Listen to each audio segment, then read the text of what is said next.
Talk to me, you two. Are you happy now? How about that? No?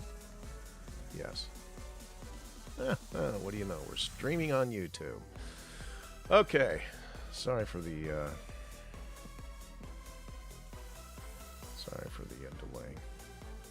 Anyway, as I said before, I hope everybody's having a good week. It's Wednesday. I hope to be back on tomorrow. Today's going to be a little short because I'm getting a late start. It's been a while since I've done a stream on YouTube. Sounds like it's more complicated. You know what? I'm using OBS, and I have Twitch set up as my... I'm streaming on Twitch, I'm streaming on YouTube and Kick, and my Discord server. Speaking of, I should kick that out there. Hold on. OBS, Wacom, Discord. We are going to stream. And,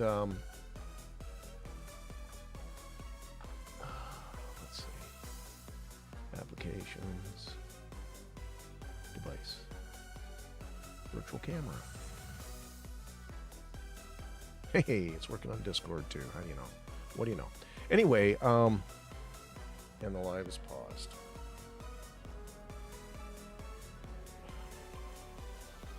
Okay, and we're back. Oh man, I tell you. No, YouTube isn't complicated. It's just another. It's another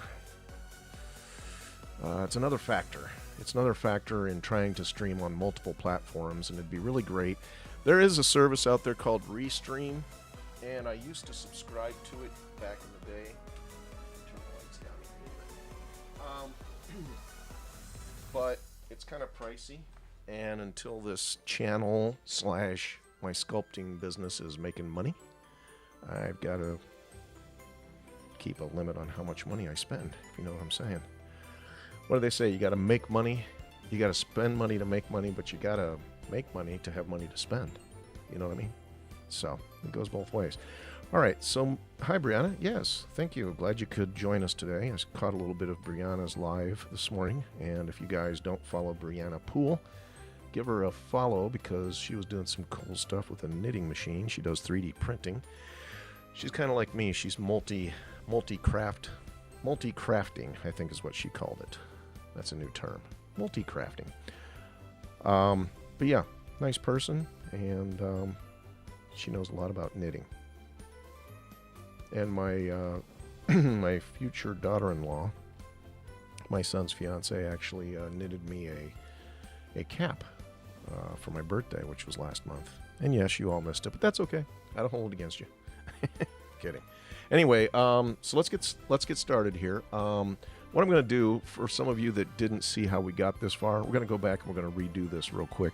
And we're going to do the bow a little differently because I had some time to kind of assess this bow, and it's not going to print well because there's a lot of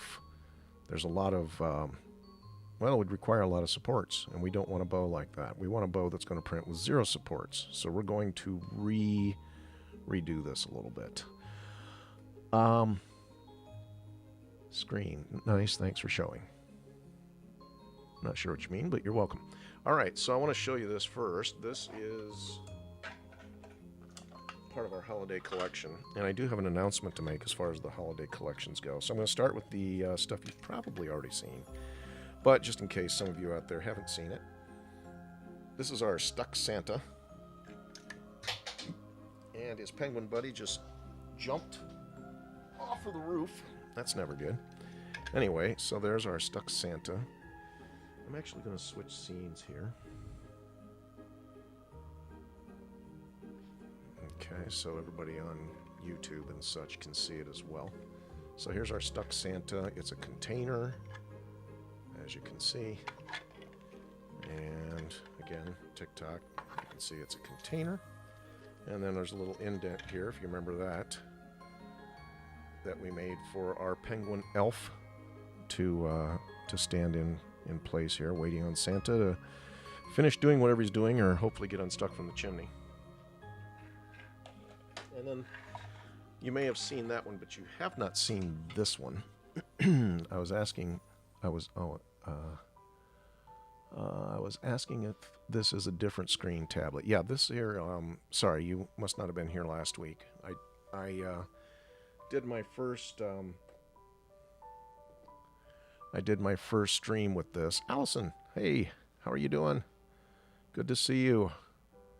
So yes, this is a Wacom Cintiq 24-inch. So now we're running Nomad on my desktop on my MacBook Pro, which is over here, and we're sculpting using the touch screen, the Wacom 10. It's got 10-finger touch, so you can do everything that you can do on the tablet. The only difference is we've got more real estate to play with, and we're tapped into the power of the M4 Max chip on the MacBook Pro. I'll give you a quick tour of that in just a sec, but I wanted to show everybody the fruits of our labor. So here is a piece of our gingerbread house, and then of course you remember the roof, which we made to fold so it prints nice and flat, and then it folds, sits on top of our house, and then of course we can't forget the chimney, which we made to fit back there. And there you go. I'm doing well, thank you. A little stressed out, a little frazzled because I'm trying to do too much here all at once, but other than that, I'm all good. So, now this is a pretty demanding print. It's, if I remember right, so we got white and black and brown, those three colors for the base, and then we've got three of these colors, so that's 6 colors. I think that's all. So it's a 6-color print. Whoa, hello. It's a container, so the roof comes off. Anyway, so it's a pretty demanding print. There's no supports, so it just prints. I mean, there's one little support here for the door handle. Probably don't even need that, quite frankly. I set it up just to have it. And I was thinking to myself, how could a person print this that has a printer that only, can print 4 colors? Well, your 3 base colors are black, white, and brown. And then all the rest of the colors, the other 3 colors, are these candies. And I thought, what you could do is you could swap in a rainbow filament for 2 of the colors. Or even 3 of the colors, for that matter. So then you're going to get a color variation throughout all of your pieces, and it'll look like they're multiple colors.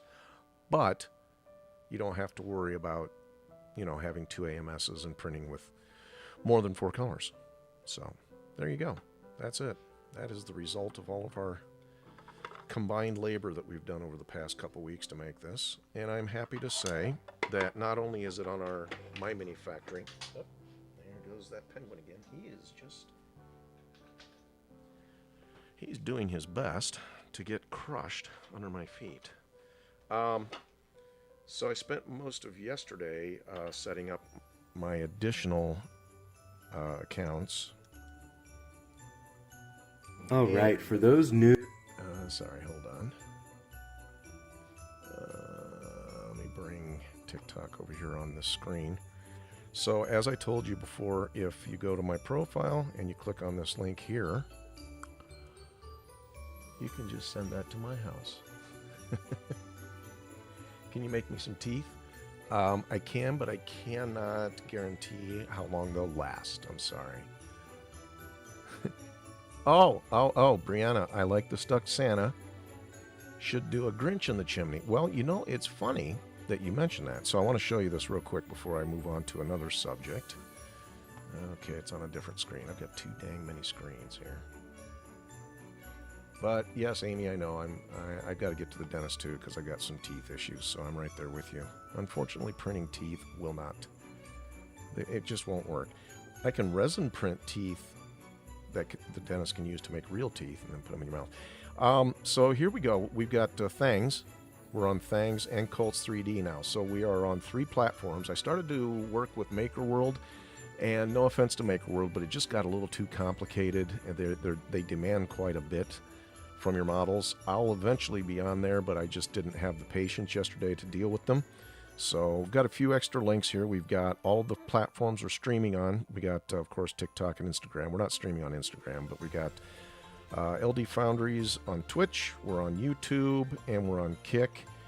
And there's a link here if you don't want to join any of our platforms, or but you'd still like what I'm doing here, you can still support us by buying me a coffee. That's kind of an open-ended, again, it's not required, but if you want to tip us, that's the way you do it. I know some people do that, and we're going to be doing more with the Patreon as well. But Brianna, I wanted to answer your question about, let's see, laying it out. Amy, stop it. I agree.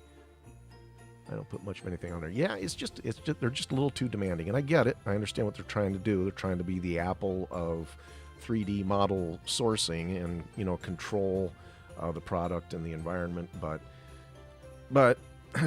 that just makes me have to go back and kind of optimize my models beyond what I normally do. Anyway, I'm going to go ahead and just use this window here. Let's go to thangs.com. And we'll go to my profile. And Brianna, this is for you. I do have a Grinch version of the Stuck Santa, just so you know. And he comes with his lovable sidekick Max here. And there's Max. Whoop, didn't mean to do that. So anyway, there is a Grinch version. That's all I wanted to show you. All right, let's get rid of that. Let's get rid of this annoying TikTok stuff. I mean, really, who spends time on TikTok anyway? Jeez. Okay, so here's what we're gonna do.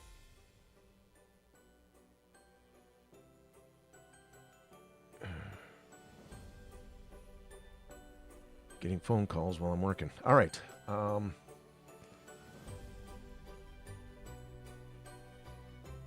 Yes, the Grinch model is available. So if you want to head out there and pick him up, you can buy just that model. Or if you want to become a monthly subscriber. Oh, by the way, I wasn't going to make this announcement until after the first of the year, but we have reduced the price of our tribes memberships and memberships everywhere, frankly.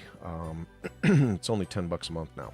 So I kind of made the decision to just do what everybody else is doing and go with the same price rate. We don't want anybody else to think that we're more special than somebody else, because we're not. All right, so here's what I'm going to do real quick, and I'm going to move kind of quickly because I want people that have not been here before to benefit from seeing how we do this. So we're going to, real quick, we're going to delete everything that we've done up to this point, and I'm just going to do it again. I'm going to walk right through it. Okay, so here we go. All right, so I am going to start with a box. Now, I've talked my way through a lot of this stuff. If you have questions, ask. Don't be afraid to ask, but I'm going to move kind of quick. Again, like I said, I'm on a limited time budget here. I do hope to get on for a little bit tomorrow morning and then maybe tomorrow afternoon as well. But today I'm a little pressed for time. So here's our box. We're just going to use that default size. I'm going to move it up here above the XYZ 0 point. All right. Tribes, is that where I teach? No, I do not teach on tribes. That is actually the plan for my Patreon upcoming, is I am going to create... Well, let me say I'm not exactly sure, but if I'm going to run it through Patreon or if I'm going to run it through tribes and just have it be a part of the tribes subscription. So I will let you know on that as I develop it. But one of my goals for this year, or this upcoming year, is to develop a training program that people can self-pace, and they can train themselves with a collection of videos that I do, taking it from start to finish on a project. And we're going to do multiple projects. We'll do something simple, and then we'll move on to something more intermediate, and then we'll get into some real advanced stuff. And that will also give you access. If you pay the monthly fee, then you'll also get access to me on Discord, and I'm going to set up at least a weekly kind of like open classroom situation where you'll be able to get access to that and come in and ask questions, present your own projects, and get some input and some advice and maybe help you solve some problems. Or if you just want critique on your work, like I said, it'll be an open forum. So kind of like this, only it'll be exclusive to the 2 subscribers. Okay, where was I? All right, so we've made our box. All right, now what we're going to do is we are going to go ahead and go into our voxel remesh. And I'm just going to remesh this real quick because I want to kind of round these edges up here. And you can see it happening I'm going to come over here to smooth, and we're just going to smooth. Let me use my finger because it's actually a little easier to control. All right, so that's got, it kind of got that rounded edge look all the way around, like, you know, like you actually wrapped a gift. All right, which is what we're going for. All right, so the next thing we're going to do is we're going to grab our mask selection tool, and we're going to use the rectangle shape. I'm going to lock down my view. Those icons are really small. I wish I could scale those icons up a little bit. Might have to get in touch with the maker of Nomad and make a suggestion. I'm going to turn symmetry off, and the reason is because if I have it on and I make a stripe with my masking tool, it's going to make it on both sides. That's not what we want, so we're going to turn symmetry off, and it'll just make one stripe wherever I put it. And that's right where I'm going to put it. It goes all the way through because I don't have I have front vertex only turned off.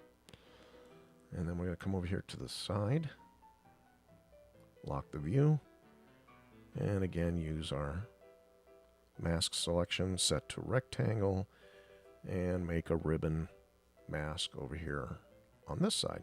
And now you can see we've got the beginnings of ribbon. No, this is not an iPad. This is a Wacom 24-inch Wacom Cintiq multi-touch. It's the only model they make that actually has the capability of being able to use it like an iPad. But this program works wonderfully. I got this for two reasons. A little bit more real estate to work with on the view. My viewport into the program, and then also the fact that this now runs Nomad Sculpt on my MacBook Pro. Lots more horsepower, so I can go faster, do a lot more polygons in my models, because we've got some pretty exciting stuff coming up for the new year.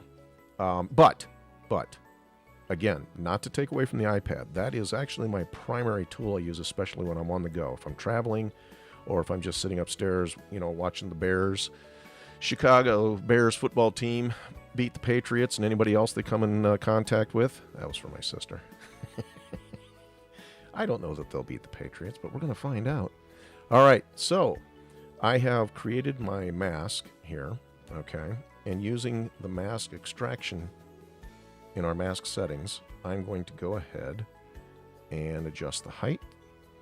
And let's drop the smoothness down because I don't want the edges to be real smooth. I want them to be a little more crisp. Now I'm going to drop that height down just a little bit. There we go. And I've got the panel pinned open, so we can go ahead and take a look around. I'm going to turn the grid off. We don't need that on right now. And I like what we're seeing here. This is a good looking ribbon. It's tall enough, so I'm just going to go ahead and hit the extract button, and I'll turn on X-ray, and you can see that what we've done is we've taken our box and we've extracted geometry using the mask out of our box. But it is a separate, I'm going to actually clear that mask. It is a separate item. Oh, for crying out loud. Boom. See that? So it is completely separate item. Now the cool thing is you can do multiple cool things with this. Like, for example, if I wanted to make a piece of ribbon coming across here and kind of curling up a little bit, I was actually thinking about this last night, so I'm going to demonstrate that. I'm going to grab that mask select tool again, and we're just going to, this part would be under the bow, so I don't really care what it looks like over here as much. And then I'm going to go ahead and mask that there. And actually, hold on, before I do that, I'm going to come back up here now and turn on my filter, and I'm going to say mask front-facing vertex only. All right, so what happens now when I mask this, and I will show you, if I tip it over on its side, after I unlock it here, you'll see that that mask did indeed go all the way through. It wasn't supposed to. Oh, I'm sorry. So it masked the front-facing vertex here and here. We don't need it down here, so I'm going to just go ahead and erase it. Using I just want my mask tool now, not the mask select. There we go. All right, so we'll just remove the mask down there. It's the manual way, but it gets the job done. Nothing on the bottom. It's only on the top. So now the cool thing is I can come in here and say, okay, let's go ahead and turn X-ray off. Let's extrude this and make it its own piece of geometry as well, using the same settings we had before. And again, if I turn on X-ray, you'll see that this is its own piece apart from the original ribbon. Okay, and then if I want to come in here with my move tool, or I can use the drag tool too, it doesn't really matter. And then we can give it a little bit of a custom, you know, a little bit of a, I don't know what you'd call this. I'll lift it off the ribbon a little bit to make it look like it's, you know, like it's a piece of ribbon that's at the end of the piece of the ribbon. What do you want from me? Come on. And then we smooth it out a little bit, and we take that mask, and we clear it. And then if you really want to get specific, you could take this ribbon, merge it with this, and smooth this end in. Oh yeah, no, do what you gotta do. All right, have fun at the concert. Tell Ashton I said good luck. Sing loud. Be the loudest in the crowd. Unless you don't want anybody to notice you, then don't. All right, so anyway, didn't mean to do that, just meant to do one more smoothing.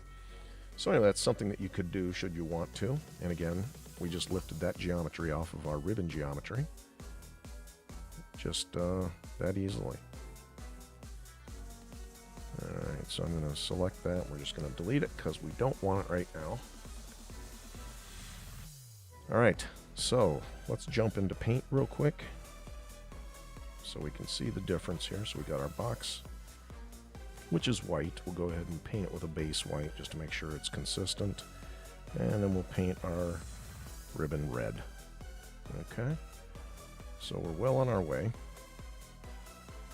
Let's go ahead and save this. And now what we're going to do is we're going to create a bow to go on top of our gift box. This is pretty much where we left off last time.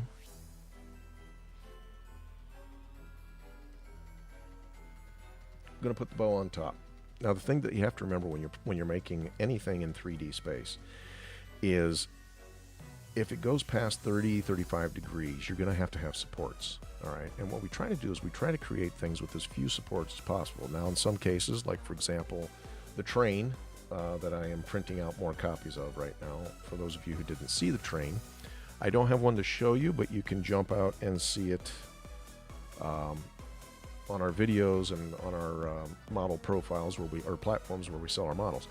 But in the case of like this gingerbread house, again, this is the roof for it. We hinge the roof so it can print flat, and then when we're ready to use it as a roof, we just crack that hinge, prints in place, and set it on top of our house, like so.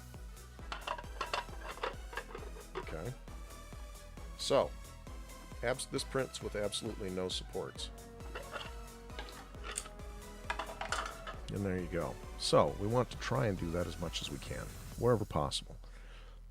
Now, there's some things that you can get by with when it comes to, I'm going to turn grid back on, you can get by with when it comes to creating geometry that will bring it close to needing supports, but you can kind of get by with it not printing with supports, if that makes any sense.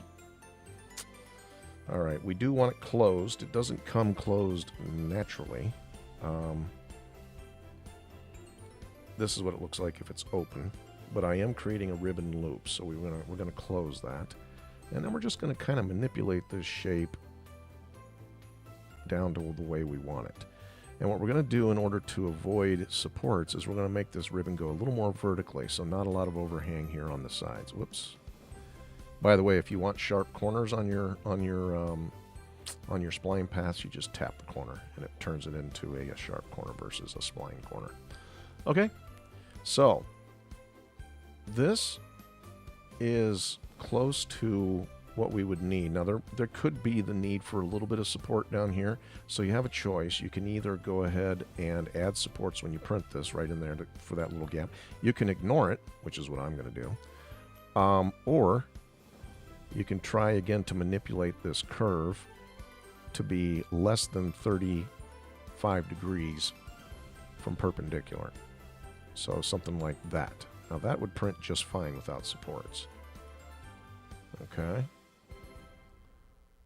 And we pull this out here just a little bit.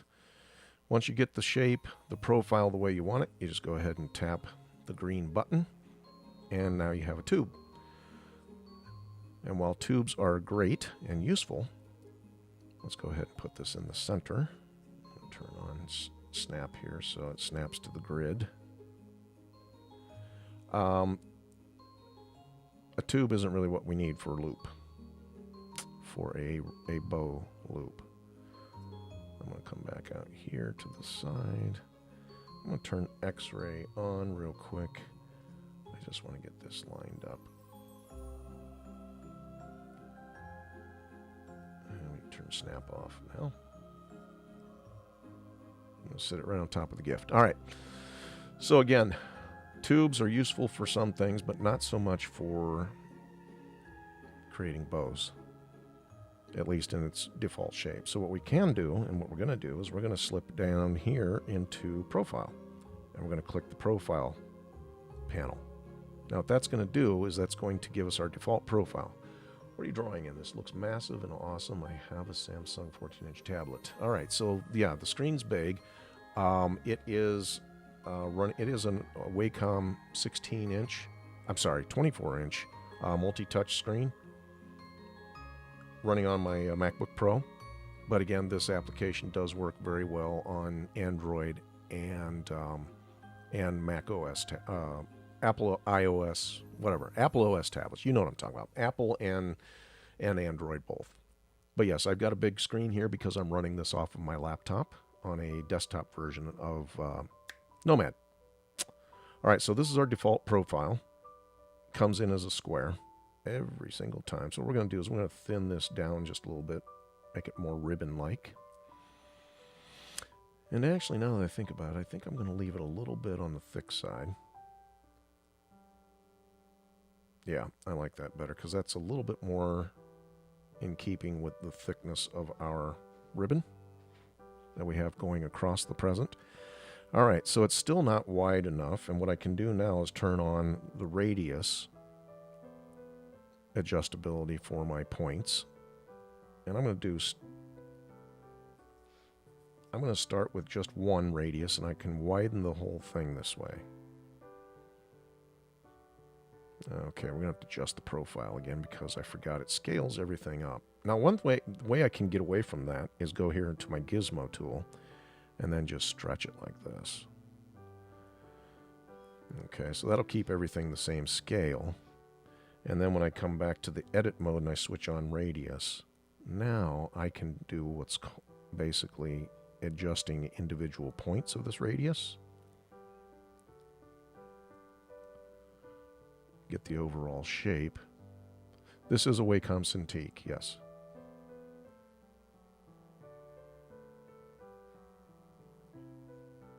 So I'm just going to get a little bit of a, nothing too dramatic, but just a little bit of a V shape. And we may tweak this again. So right now we're just kind of getting it in a range to start.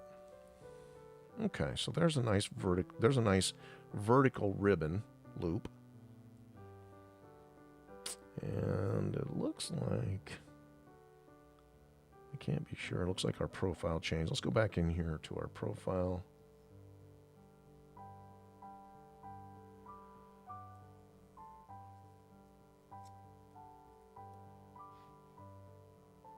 Alright, that's probably because I used the gizmo to scale it. In any event, we're good. So now what we're going to do is, before we commit this, actually, we're going to turn up our topology a little bit, put some more polygons in there, smooth it out. Now, we're going to make a ring of these, and while you could take it and just cut and paste it and adjust them into a ring, they have these things in Nomad called repeaters. And we're going to use a radial repeater. Just like that, I added a radial repeater to our tube, and let's go ahead and name this. I'm going to call this bow loop. All right, and then this is actually our box ribbon.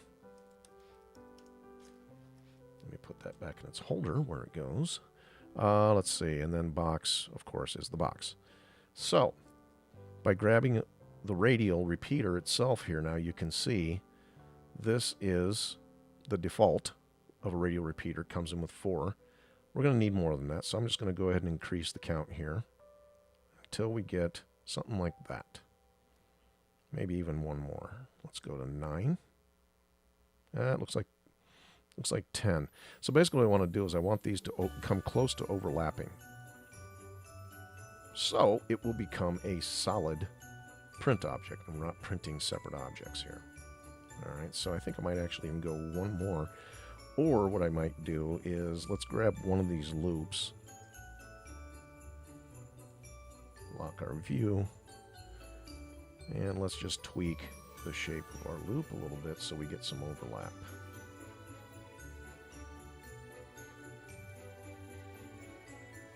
So you can do whatever you want here, and the radial repeater takes care of the rest. Now when I merge these into one model, they'll actually connect to each other. Okay, so there is our first layer of ribbon loops. We're going to do one more layer and then we'll do a center loop. Alright, so again, in keeping with being as efficient as possible, I'm just going to go back here and grab our radial repeater and the ribbon loop, and I'll hit clone down here, or you can hit it up here. I've actually put some commands down here I use a lot on this menu. And now we have another layer of loops that we can put wherever we want.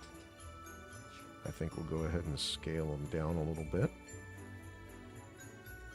Alright, and then I think what we'll do is we'll lessen the number of loops that we have here.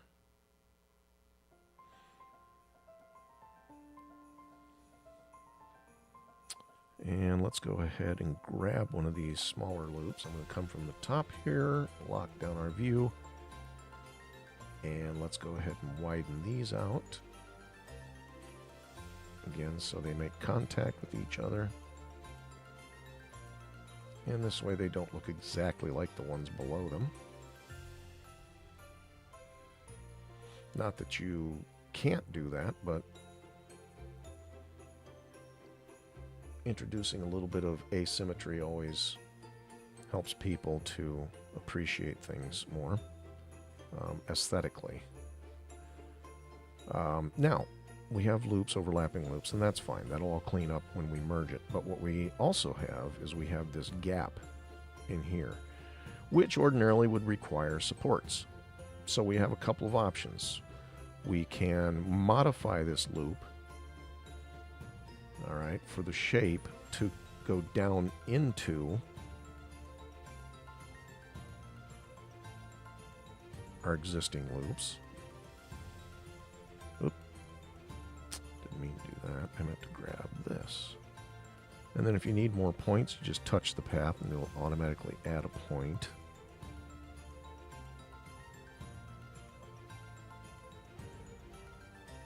Now this becomes a bit arbitrary, which means you're just going to pull these loops down to these points down to where you want, so they make contact with the bottom of your loop, your outer loops, I should say. And if you want, turn X-ray off so you can see things a little better.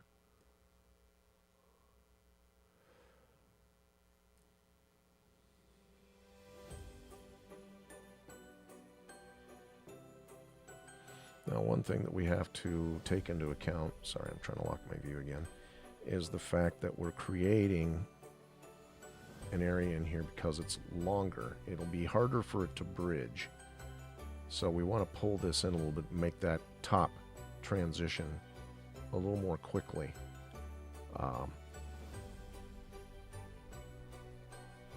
So it'll have a better chance of success on the printer.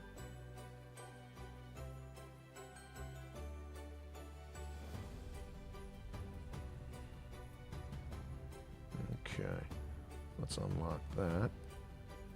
Alright, so now our loops go in and down to the bottom of the bow. If I hold down my shift key, I can select this part of the bow too. Alright, lot less supports would be needed in here. In fact, you could probably get by with printing that without any supports and be just fine. Okay, so there you go. Now I think it needs one more loop at the top. And in that case, what I'm going to do is I'm going to go ahead and clone just the loop, and then we'll take it out of the repeater so we have just one loop here like this.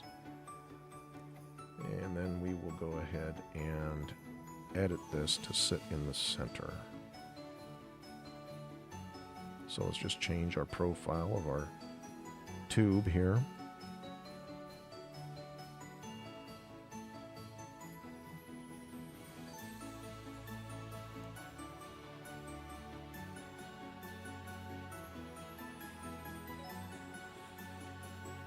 Alright, let's see what we got here. Let's come up here to the top. We'll look at it from the top.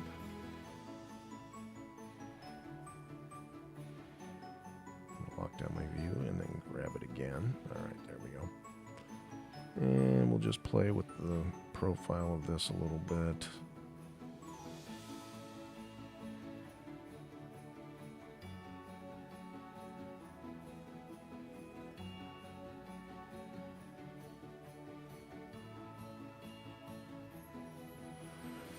Okay, let's turn off X-ray and see what we've got.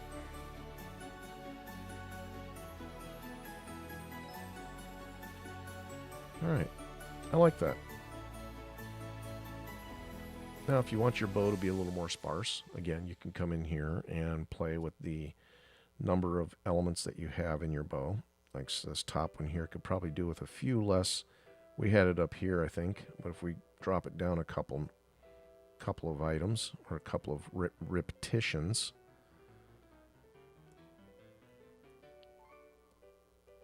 Now I think that bow probably looks a little bit more realistic. And we could do the same thing here, maybe drop one count on this bow, just to create a little bit of air gap in there.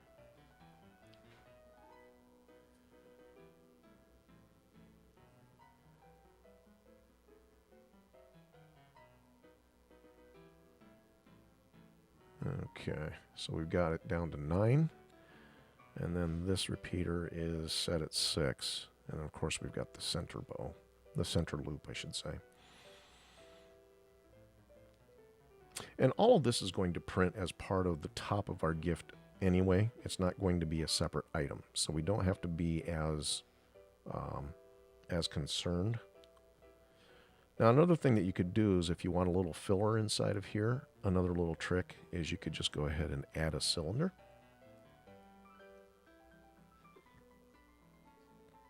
So we'd scale that down, bring it up to the top, and then lengthen it.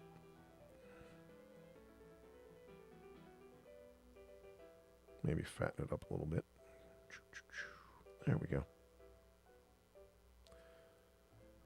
Turn X-ray off. Now your bow has that center cylinder that everything originates from. In fact, probably could go even a little. Whoop, nope.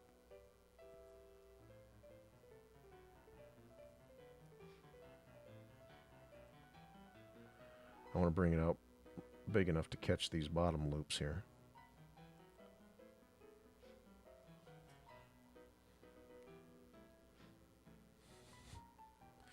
Cylinder, where are you, cylinder? There you are. Oh, that's being repeated. We don't need to repeat it. Let's pull it outside of our repeater. And bring it down to the top of our gift, right on that ribbon there. And we haven't validated this into its away from being a primitive, so we can go into edit mode and drag the top and bottom up and down, etc. All right. This is Nomad Sculpt, Ben, running on a MacBook Pro with a Wacom Cintiq 24, but it runs just as well on an iPad and an Android tablet as well. All right, so, hey, welcome Germany. Hello, James from Germany. Welcome. Yes, spent a little time in Germany back in the day. Wiesbaden. It was wintertime. It was cold. It was snowy. But it was Germany. All right, let's slip over into paint mode real quick. Oh, it looks kind of cool with a white bow. But we're going to go with a red bow. All right, there it is. Because we're still in repeater, and the repeater allows you to keep everything symmetrical, when I paint one, it's going to paint them all.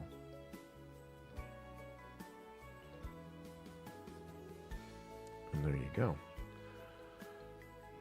I have been learning Fusion 360. Yeah. Yep. Fusion, I've used Fusion quite a bit, actually. I put something together for someone the other day. Was doing a friend a favor. And Fusion is primarily, it's not the greatest when it comes to organic modeling. I'm not going to lie. You can do organic modeling, but it's not the best. This is more for organic type models, and Fusion is more for functional industrial type models. Again, I have done functional industrial type stuff in Nomad, and I haven't done much organic modeling in Fusion. It is capable of doing it, but it's not its forte. So, all right, so I'm going to scale this bow up just a little bit. So I'm going to grab all the elements that make it up, and I'm going to move my pivot point, so it's right here at the base. Alright, let's scale it up. Nope. I'm going to pin this open so it stays open. I want both those loops, the cylinder, and the bow. And in fact, you know what? Let's just go ahead and group them so I can just grab the whole group at once. And now let's move the pivot point of the group. There we go. Lock it down. And we're going to scale it. Yep, that works great. I'm going to switch it over to the side here so I can see how big we're scaling it to.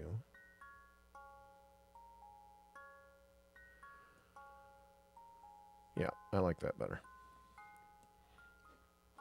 We worked hard on that bow. There's no reason why it can't look like it, you know, like it belongs there and like it's got a little prominence. Now, one thing I have noticed is when we scaled it up, our ribbon got a little thicker. So what we will do is we will go into profile for each one of these, and we will thin that ribbon down just a smidge.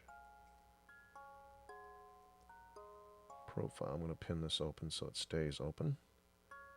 So as we make our adjustments, I can just select the next item, and the profile window will stay open. There we go.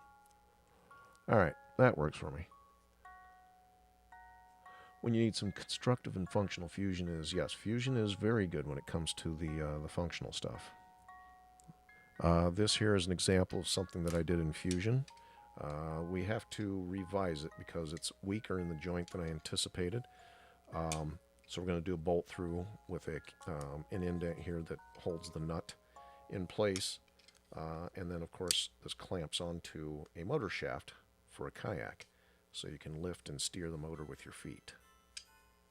But yeah, this was done in Fusion. Could have been done in Nomad. Could have just as easily, because it's not that complicated of a model, really. That's a hinge, and of course, here's a hinge that we did in Nomad. I was just showing this to everyone earlier. So, and we do a lot of articulated stuff too, which is another type of hinge. And there's another hinge inside there for the wings. So, if you know what you're doing, you can do constructive, functional stuff inside of Nomad as well. Now, are you going to have CAD accuracy? Absolutely not. So you got to be really good at eyeballing and knowing what your clearances need to be, etc. All right, so I think our bow is finished. So what we're going to do now is we are going to make this box a container. So we can print the lid separately, and the bottom will open up into a container that we can put stuff in. Kind of like what we did with this guy, our stuck Santa. Okay. Basically, we're going to use the same technique here. So let's go ahead and save our model first. And then I'm going to do what I like to do in situations like this, is we're going to do gift box, and we'll call it version 2. That way if we mess up this one, we can go right back to the last one and pick up where we left off. You have a good one too, Bacon Breath. I like your username. I love bacon. Alright, so we're going to merge the ribbon and the box. The bow we're not going to worry about, because that bow will just go with the lid. And I think actually what we'll do is we're going to keep the ribbon and the box as separate elements, but we're going to split them both. Alright, so speaking of, we'll grab our split tool. Alright, we can close this now. And grab our rectangle. And we're going to split it right about here. Now we're just going to leave that shape right here. We're going to split the box first, just like that. And then I'm going to select the ribbon and do the same split on the ribbon. And then we'll hit reset. Okay. So I grabbed the box. Let me go into an isometric view here so you can see what's going on. So again, I grabbed the box, and I'll turn on X-ray so you can see this. So the box now is its own separate element, apart from the lid. So we got the top and we got the bottom, and then same with the ribbon. We've got the ribbon bottom and the ribbon top. Okay. And let's go ahead and name these appropriately. So box split, box ribbon split. So we're going to call this box ribbon top. And this will be box lid. And what do we got here? This is the box bottom. And box ribbon, box bottom, ribbon. Alrighty. Fabulous. Now, the box lid is what we're going to work with first. So what I'm going to do now is I'm going to go ahead and turn on solo, so that's all we see. And actually I'm going to go back into matcap mode, turn painting off. So here is the bottom. Turn grid off, so because we don't need it. Here is the bottom of our box lid. So the first thing that I need to do, actually I'm sorry, let's start with the box bottom. Box bottom, there we go. Okay, so here's our box bottom. Now, one of the characteristics of a box is it's open inside. I just joined. What is he doing this on? I just bought a 3D printer, waiting for it to come in. All right, Aubrey, slow down. We're here for you. This is Nomad Sculpt. I'm working on my MacBook Pro, which has the M4 Max chip, I think. And this is a Wacom Cintiq 24-inch multi-touch. It is a larger screen. I also use Nomad Sculpt on my iPad. So if you have an iPad or an Android, you can do it on there as well. Okay? And by the way, if anybody is curious, I do have links in my profile. If you go to the top of my profile, all right, let me bring up TikTok again, because I found that a lot of people. I'm only going to say this one time. Unless I show them. So right up here at the top of my profile, you'll see this link tree, because I have a business account versus just a personal account. So that's why I have this, and then I should have an email link there too, and then also my live events and everything. So you can do more stuff with your business account. But anyway, if you click on my, it always goes up on my other screen. Sorry, hold on. I forget it. It opens up in a browser window. All right, there we go. There we go. I'm going to keep this stuff down here, so if I need to do it again. So when you click on that link, it opens up my link tree. That window doesn't need to be that big. And then I have a bunch of links on here. A lot of it's free. So if you want to join us, we have a Discord. If you want to subscribe to and sell prints of my models, I'm on 3 different platforms now. All of my models currently released are on my Mini Factory. I am going to probably this evening and tomorrow and Friday release the rest of my models on Cults and Things. So whatever your platform of choice is, you can do so. And then here's my other social medias and our free Discord. There's a free area in there. We are going to be putting together a formal training course after the first of the year. beginner, intermediate, and pro, or advanced, I should say, that people can tap into for a small subscription fee. All right, so that's enough about me. Back to our box. So again, we have a box. Now, one of the things that Nomad does not do very well is it doesn't allow you to take faces and extrude and the usual way, like select a bunch of faces and then just move them, the way that you're used to if you're used to 3D modeling.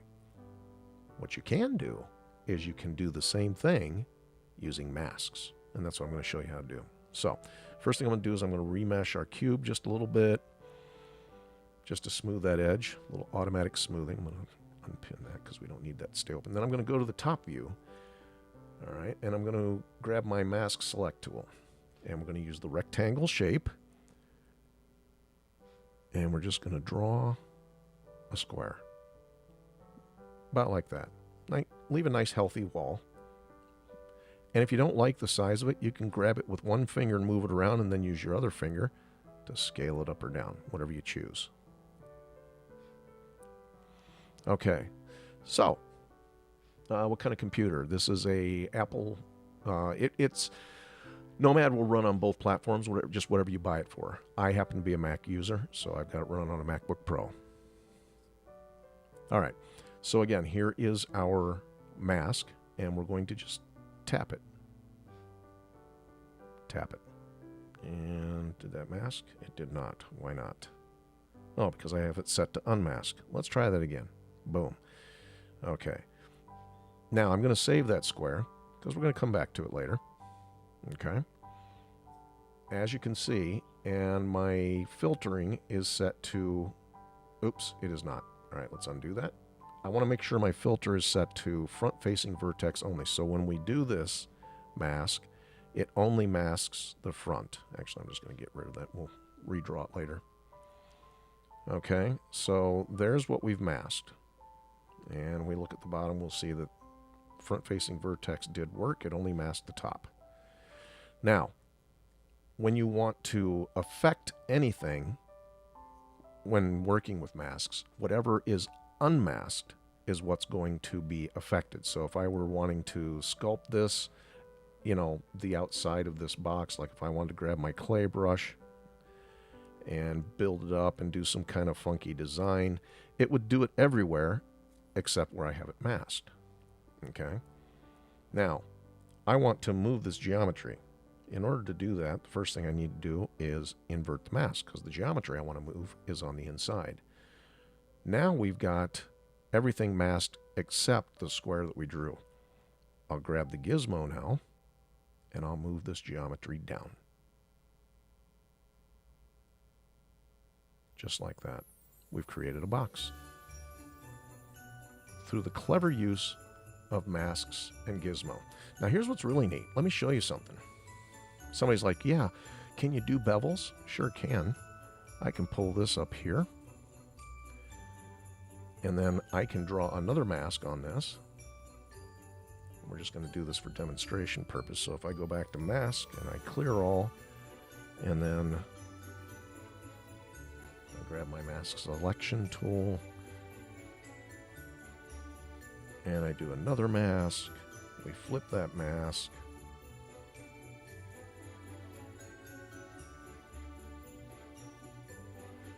and now I can use the gizmo, and we can raise up.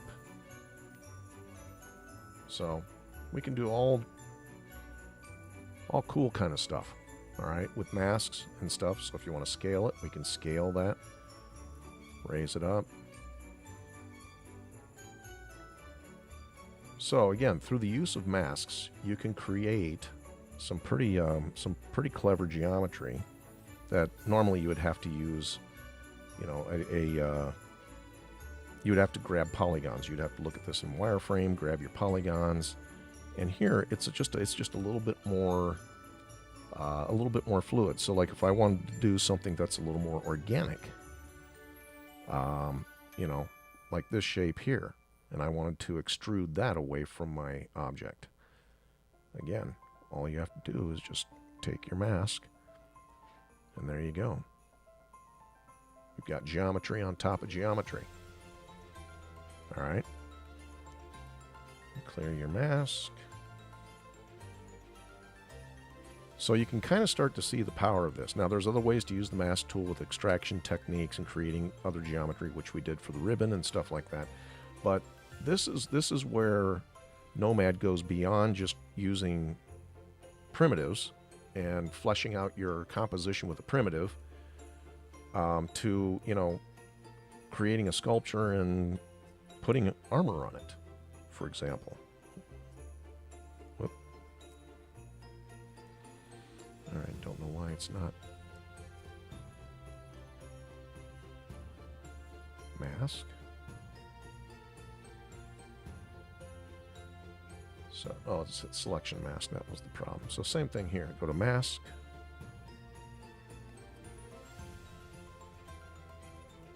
Mask. We have mask selected. All right, I wonder, every once in a while Nomad will get a little, oh, hold on.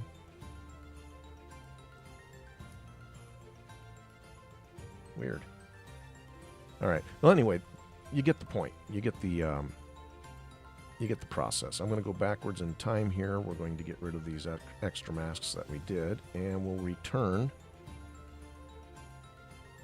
to dropping the bottom of our box right about there. I'm going to look at this from the side too to make sure we don't go too low. This is where the bottom of our box will be. That's a good place for it. So maybe take it down just a little lower. All right. So there we go. We've got our box. Let's go ahead and clear the mask. All right, but that's only 50% of what we need here. We also need, for the top, whoops, mask, clear all. For the top, we need a little indent that goes down on the inside of our box as well to kind of keep that lid centered. Gotta go get ready for work, make dinner. All right, thanks for stopping by, Brianna. Everybody give Brianna a follow. She's quality people. All right, so same thing. We're going to come from the bottom here. All right, just refresh what we're doing here. We're going to go in reverse, and rather than push a hole into our lid, we're going to create an extrusion to make a lip for this box to sit on, this lid to sit up on top of our box and self-center.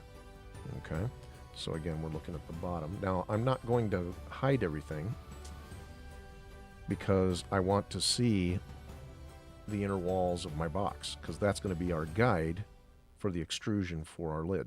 Okay, so we'll grab our mask selection tool. Again, we'll grab the rectangle and we're going to draw our box.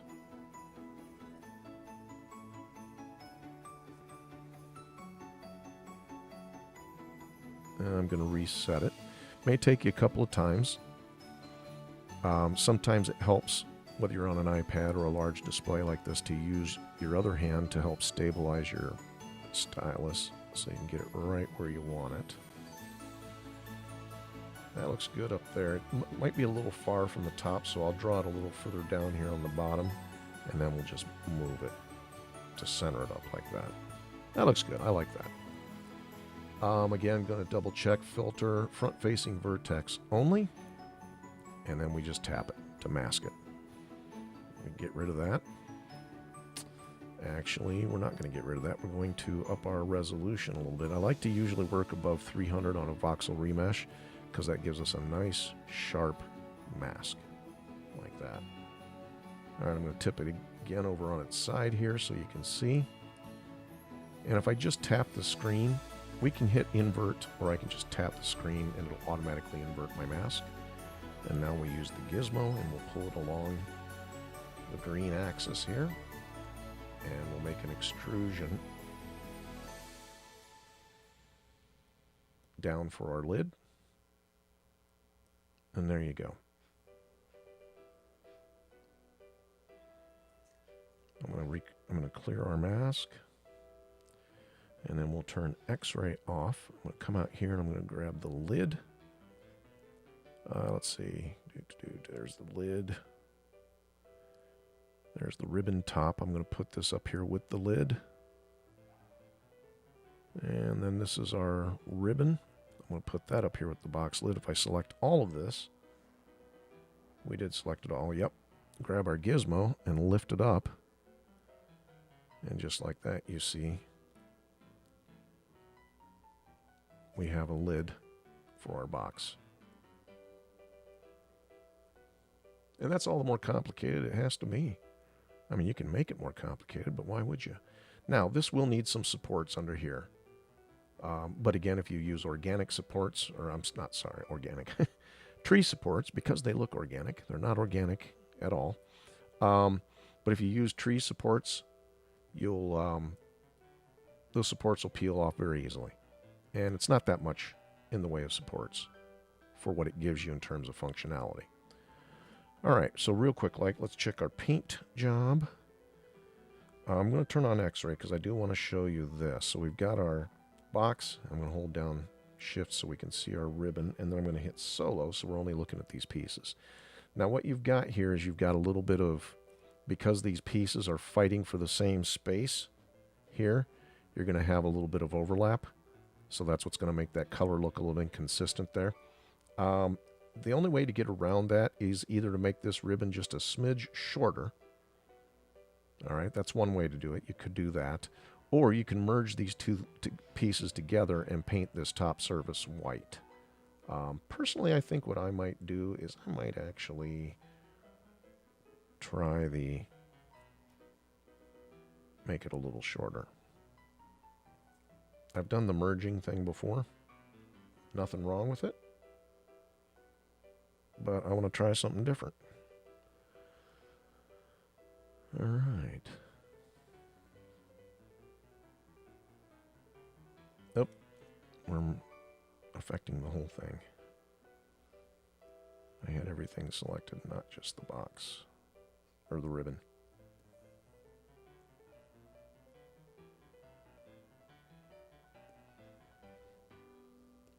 So the reason I'm moving the pivot is so it will scale from here, pull it down.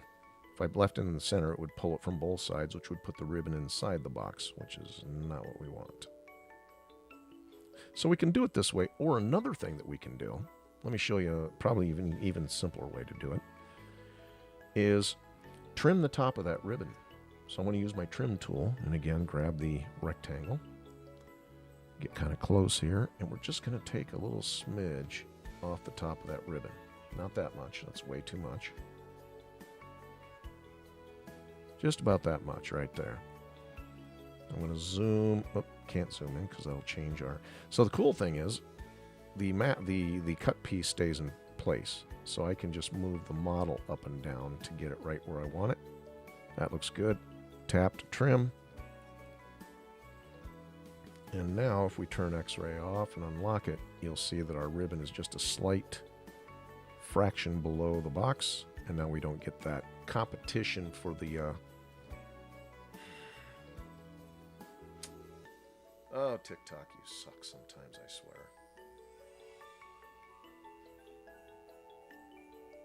Oh, you really, really do.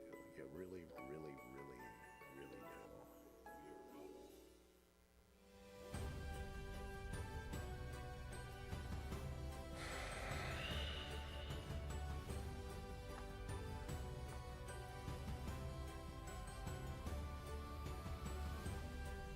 If your baby bell was a square.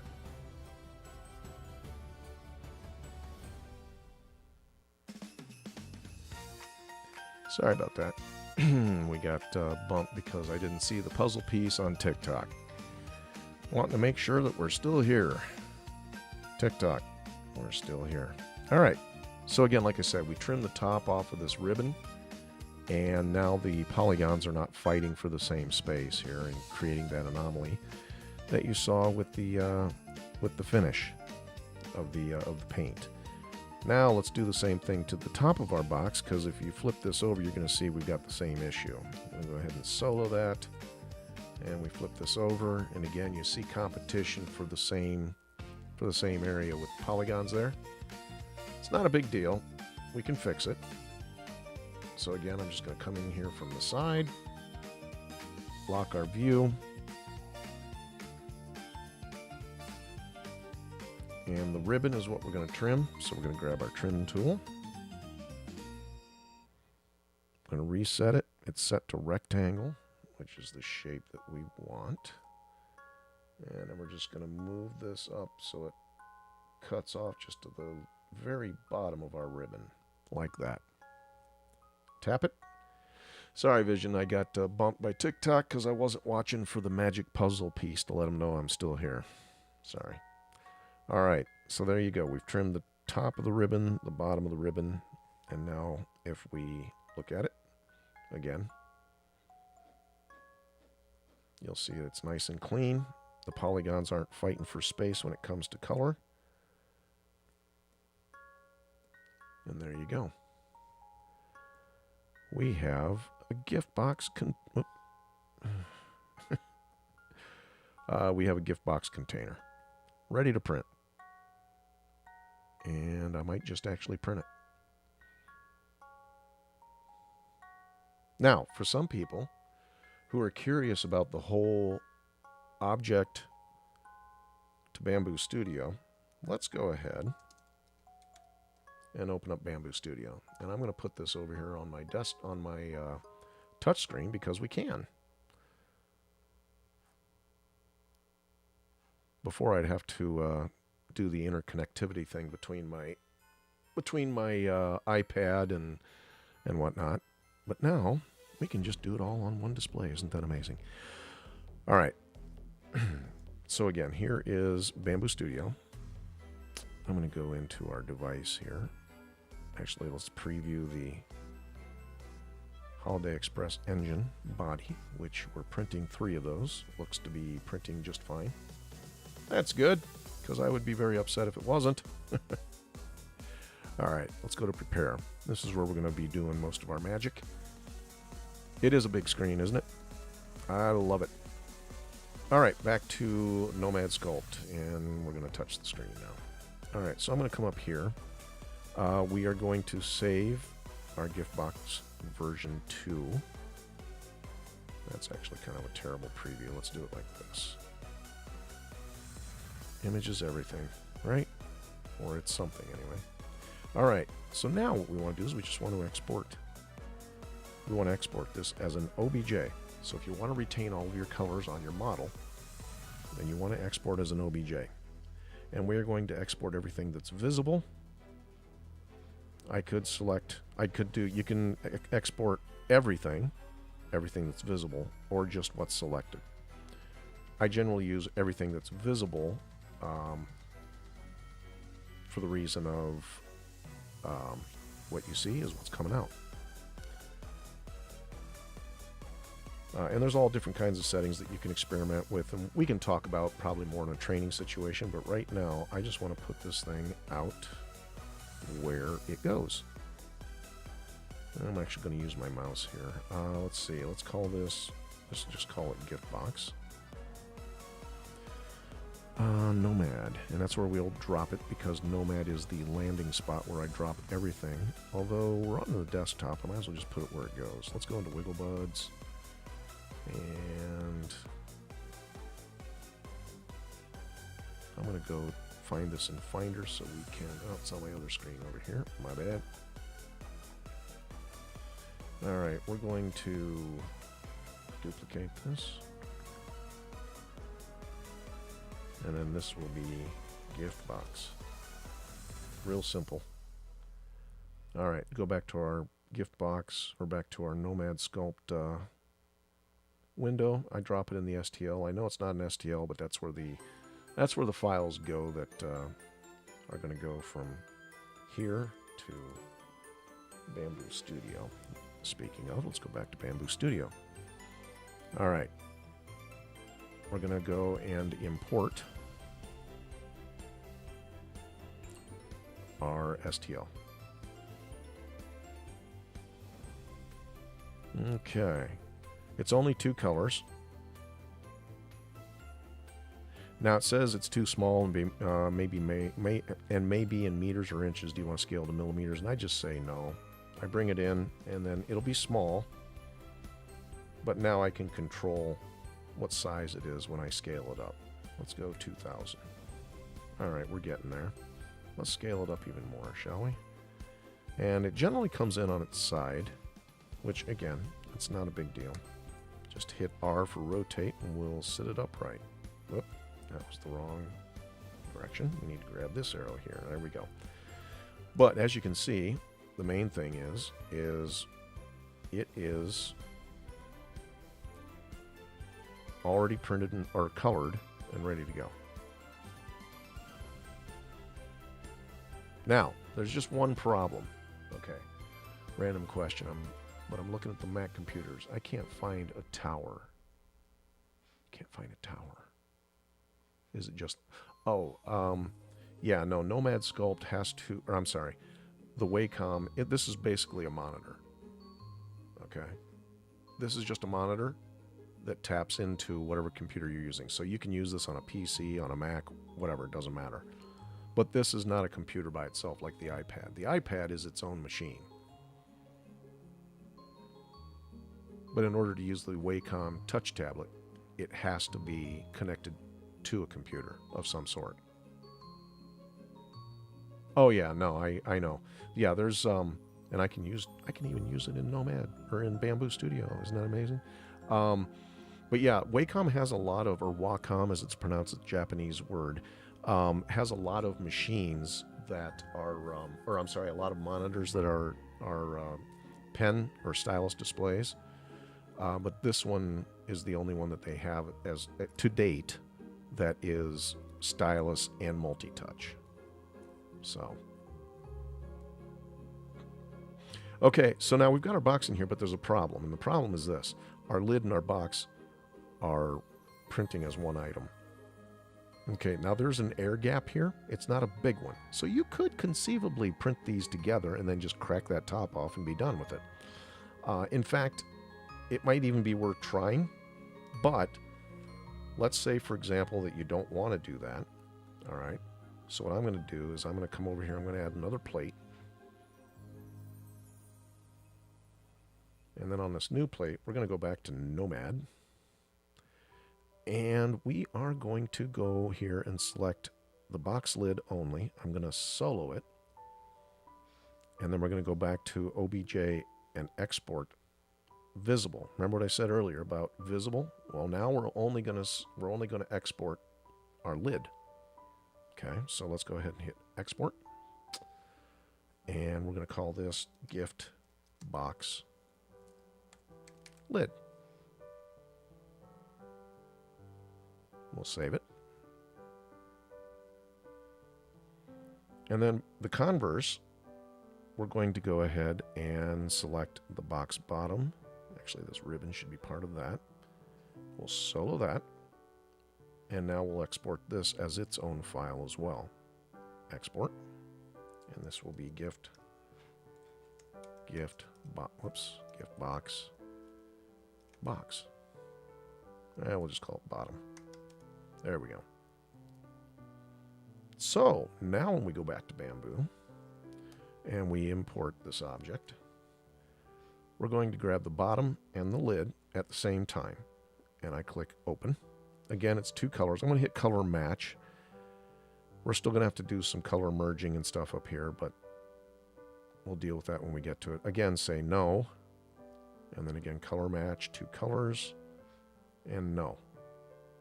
And I don't want a single object with multiple parts. I want separate objects. I'm going to hit scale. And let's go 3,000% just to get it up there in size.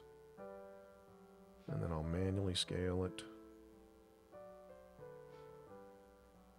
And look, our bow and ribbon and all that's inside. That's all right. We'll move all of this. So let's move that. And here's our lid. I'm going to rotate that so it sits flat on the bed, and then I'll rotate this as well.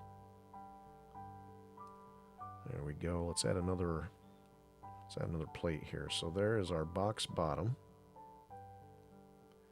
and here is our box lid.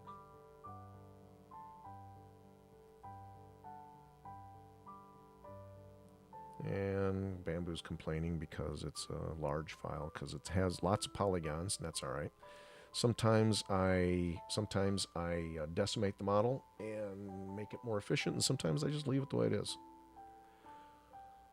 All right, so this is going to need some supports, as I told you before. So let's go in here to our support dialog. I'm going to use the fill option.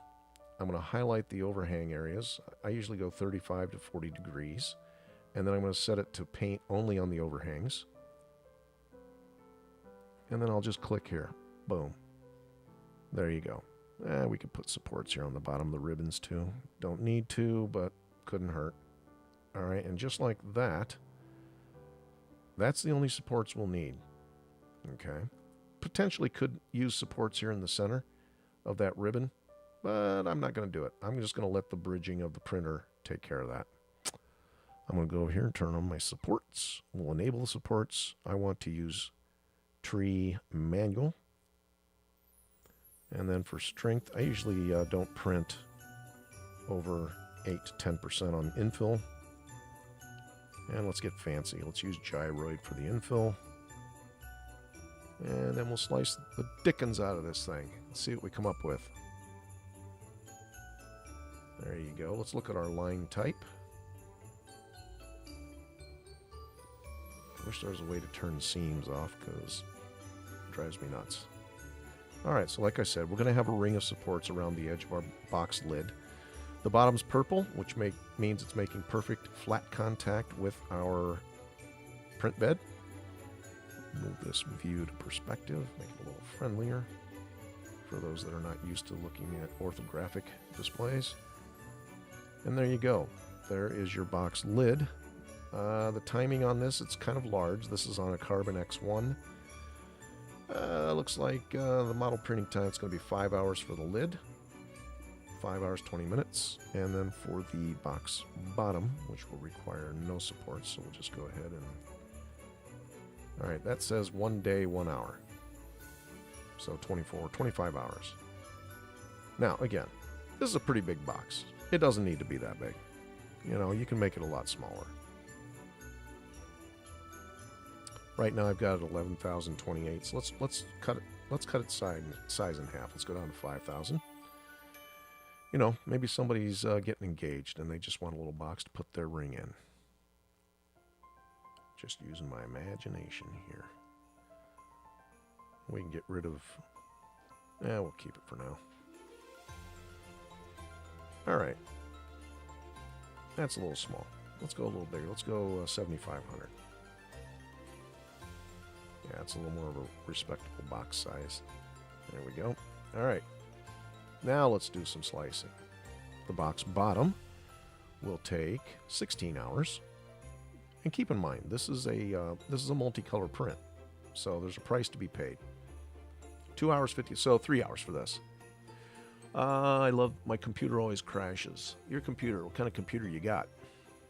Might be time for a new computer. I'm just saying. So less than 20 hours, you will have a beautiful little box with a lid. And we can go ahead and turn filament back on too, so you can see the colors. That'll be a substantial little box. Well, you know what I just realized? Yeah, we have to fix that. So, I'm going to look at the line type, and you'll see here, this is purple, this is blue. You know what that means? These are not even. This is actually an overhang wall. And we can't have that. So, we need to fix that. Let's go back to Nomad. And this is on the bottom of our box.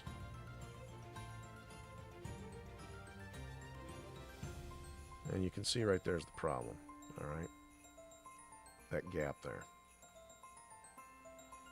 So, what we need to do is we need to make a decision. And that is, what are we going to do with this to get it to be flush with the bottom of our box? And in a situation like this, what I probably would do is use this ribbon as a boolean to cut into the bottom of that box. Let me think about this just for 1 second, because I want to make sure that what we do is the right way. Let's go into Matte Cap, turn the paint off.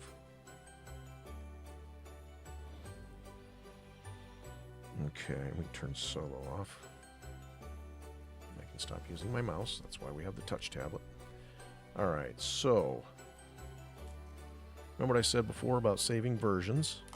This will be version 3. Just in case we don't like one way. Been looking at Facebook Marketplace. Use the Asus laptop. Okay. Is it Asus or Asus? Whatever it is, it's inadequate. I get it.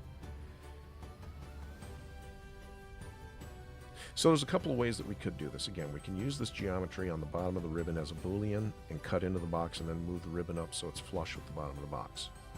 Or we can eliminate the bottom of the ribbon and paint the red onto the bottom of the box. That's another way to handle it. I personally think I'd rather use this ribbon as a boolean and cut into the box on the bottom ever so slightly. So let's do that. Let's grab our ribbon here. I'm going to go into X-ray and we're going to duplicate this ribbon. Hit clone and we're going to name this ribbon boolean. Okay, now I don't want the whole ribbon because I don't want to cut into the entire box. I just want to use the bottom portion. So I'm going to grab my trim tool once again, and we are just going to get rid of that top portion.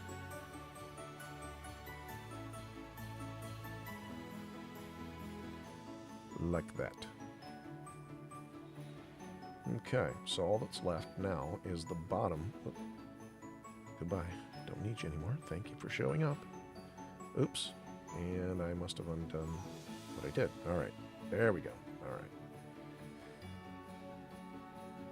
Okay, so we're going to use this part of the ribbon to create an indent in the bottom of our box. Right? But I want to make sure... Yeah, I think we'll be fine. I'm just looking here at the sides, too. Let me go ahead and lock this down from the back. I don't want that ribbon. I want this ribbon here. There we go. Yeah, I think that'll actually be enough. So, let's go ahead and use this as a boolean. It's real simple. What we're going to do is we're going to grab this object here. We already have it selected, and we're going to hide it. And then, while it's hidden and selected, we will go ahead and also select the object that we want the ribbon to cut into, which is the box bottom. And then we hit Boolean up here, and just like that, the ribbon has been, the indent has been cut into the bottom of our box. And now what we can do is we can go ahead back to our original ribbon. We'll show it. And we're going to come again from the side.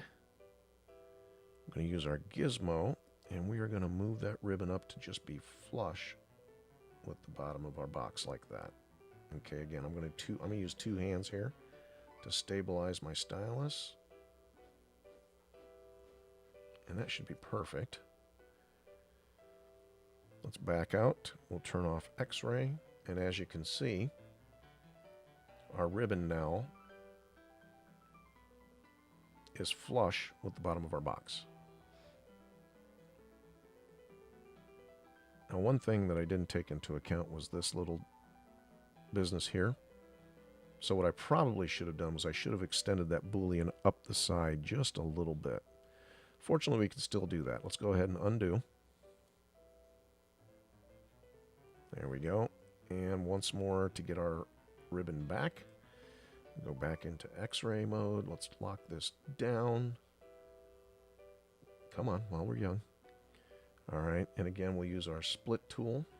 I'm sorry, our trim tool. We're just going to trim the top of this off, but we're going to leave a little bit of the ribbon on the side so it goes up the side. Now, let's make sure we didn't eliminate. Oh, looks like we cut the wrong ribbon. It doesn't matter.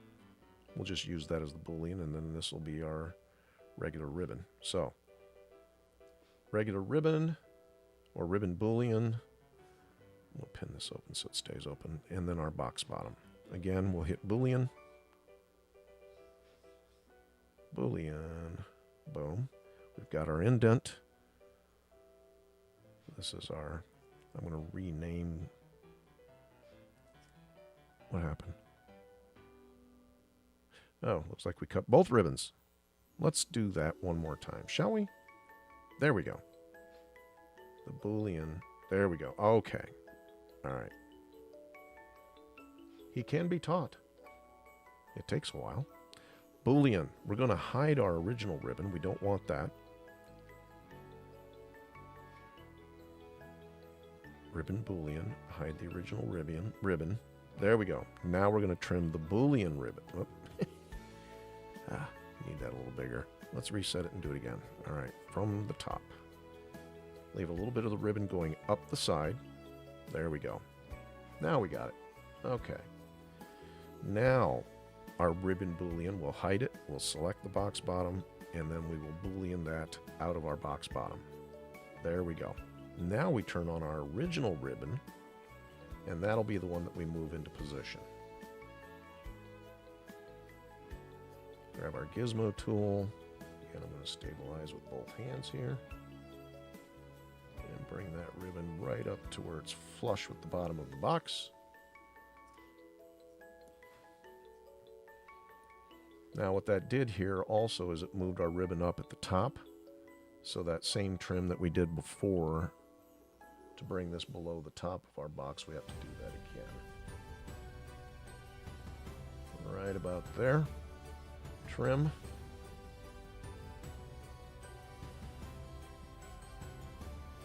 All right, now I want this. I'm going to go back to paint. One thing you have to remember is that the Boolean will leave its color on whatever you Boolean out of it. So we're going to go ahead and sample our white, and we will just repaint the box like so. All right, now I need this and I need this. And what we will do now, looks like that might be a little, I was going to say it's a little high, but I think it might be fine. We'll know for sure when we put it in Bamboo Studio.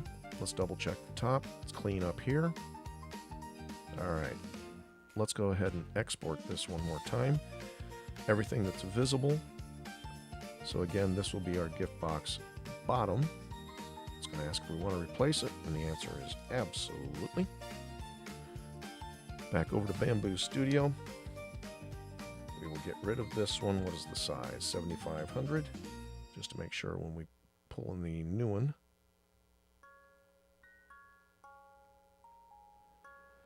All right, it's taking a minute. It wants to think about it. That's okay. We'll give it a minute. There we go. Time's up. Gift box bottom. All right, we're going to color match. 2 colors, bring it in. And then we're going to scale it up to 7,500%. Like so. And then we're going to rotate it to sit upright. Which modeling software do you use? I use Nomad. This is Nomad Sculpt. I'm trying to get fancy now and move things with my fingers. All right, so let's go ahead and slice this and make sure that everything now sits on the plate. This is Nomad Sculpt running on a MacBook Pro. You can also run it on an iPad or an Android tablet. There we go. Everything's purple on the bottom. Purple means we are good to go. Light the fires, kick the tires. Okay, and then if we go back out here to filament, you'll see that our color is nice. Now again, we could have painted the bottom, but I wanted to do it this way because it's tactile. When that prints, you're going to be able to tell that it's 2 different colors and it's 2 different pieces next to each other and not just a painted color on top of another painted color. All right, 16 hours for the bottom. 3 hours for the top.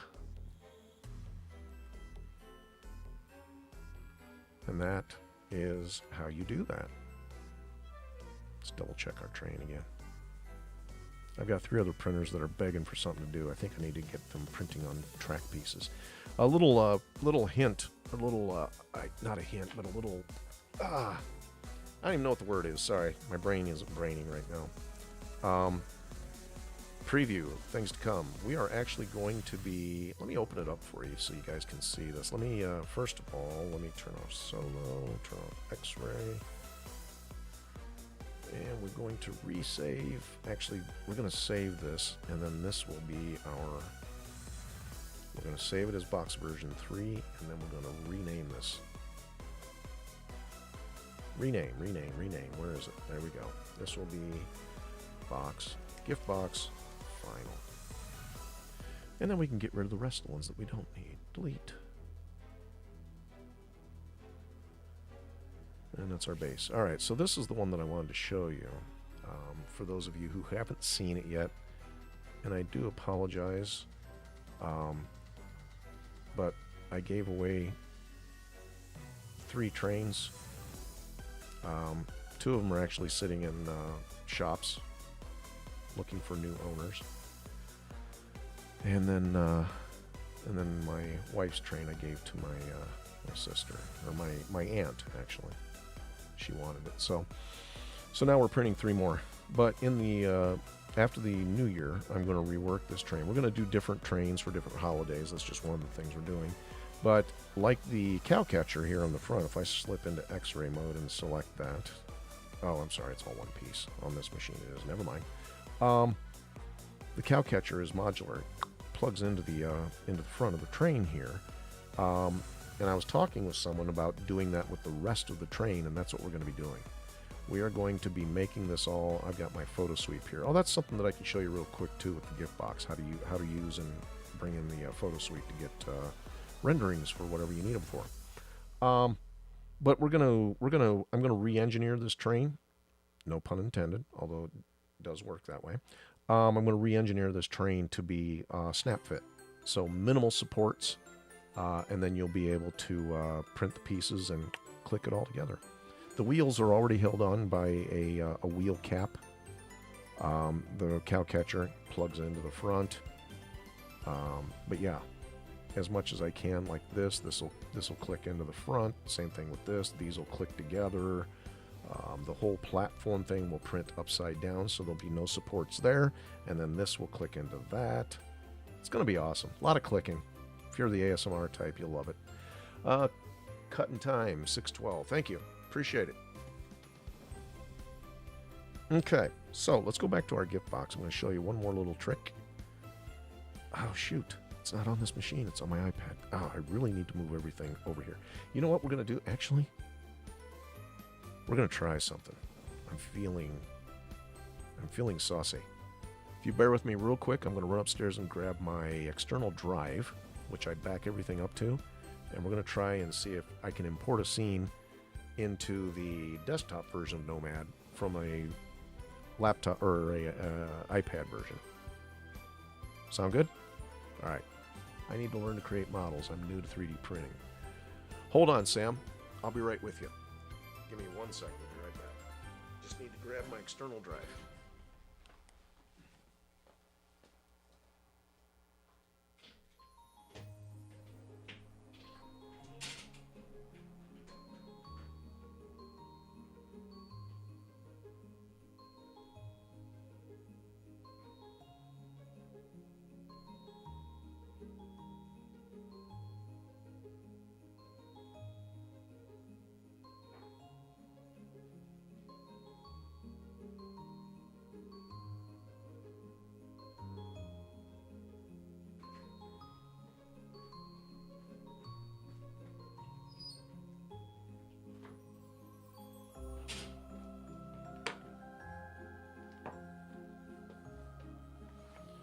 Okay, now the only thing that I realized as I was walking back down here, and Sam, if you're still there, you're obviously a latecomer, so I'll show you. This is our gingerbread house that we've finished over the last couple weeks, complete with a hinged roof and a chimney that sits on top. This is the kind of stuff that you can be party to if you join our live streams. So, This is all new to me. I'm excited to make my own 3D models, but the software is overwhelming. Don't let it overwhelm you. Jump in. Oh, Sam, you think that's cute? Hold on. I'll show you cute. Wiggle Buds, all right? This is my own line of articulated models. This is a penguin. His flippers go up and down. My wife's a nut for penguins. That's where it all started, quite frankly. And then we have Santa stuck in a chimney. This is also a container. And a little indent in the snow here for our penguin Wiggle Bud to hang out. And wait for Santa to figure out what he's going to do next. So April, by all means, give us a follow. I don't know if you're still out there or not listening. Give us a follow. Hang out with us on a regular basis, because this is something that I do on a weekly basis. I have a thing for fidgets and articulating. I've printed so many dragons. I actually used to have one of the largest shops on Etsy. We sold, and I'm not kidding, hundreds of thousands of dollars worth of dragons for almost 3 years straight. I was diagnosed with stage 4 cancer, lymphoma to be specific. Doc said I need to reduce my stress, so I sold 40 of my printers. Kept some of them for prototyping and printing out things for myself, and decided to create my own model, my own line of models. So that's where we're at. So yes, I know about dragons. I printed thousands of dragons. I was actually one of the original shops on Etsy selling dragons. That gives you any idea. So yeah, anyway, when I say we, that's marketing speak. I really mean me. I've been asked by a number of people if I could put together some sort of a training system. And I am going to be at the first of the year. I'm not sure where the subscription will be right now, and I've told people this before. If you go to my TikTok profile, got a few people following me here. That's always good. If you go to my profile, there's a link up here, and this is where this stuff, I mean, I'll make videos to announce it, but this is where you'll find the links to different stuff that we do. All of our communities, all of our, can't do that, places to get our models. Damn, that's goals for real. Yes. Yes, it is. If you don't like sleep. For 2.5 years, almost 3 years, I did not sleep hardly at all. Did not vacation, did not travel. Missed out on a lot because the business was growing so dramatically, and it almost killed me. So let that be a warning or to all of you. What software would you recommend for someone who is a very, very much a novice? I would recommend this, Nomad Sculpt. I get nothing by recommending this. TikTok, if you're listening, I am not selling something here. It is, yeah, it's an excellent software, and it's only $20. The desktop version is another $35 if you want to get a touch display like this and work off your desktop. You could do that as well. I could probably turn this a little bit, actually. I just have one printer, and if I could afford to buy another, I would. I have an Ender 3V3 SE. Yeah, I've had several Crealities. In fact, that's where my farm started. I had 20 CR10S Pro V2s. Actually, no. Yeah. And then I had a number of Elegoo Neptune 2S's, about 10 of those. And then I had another 10 Bamboo Lab printers when they first, I was one of the original Kickstarter supporters for Bamboo Labs when they came out. So now I'm down to 3 Bamboo Lab Carbons, X1s. I've got an H2D. I've got a Voron that I built over in the corner. And I've got a Creality K2 Plus combo that I'm actually thinking about selling. Most printers I've had in service at one time, about close to 50. Yeah, I had close to 50 printers. 5 of them were resin and the rest were FDM. Yeah, I maxed out the power grid in my house.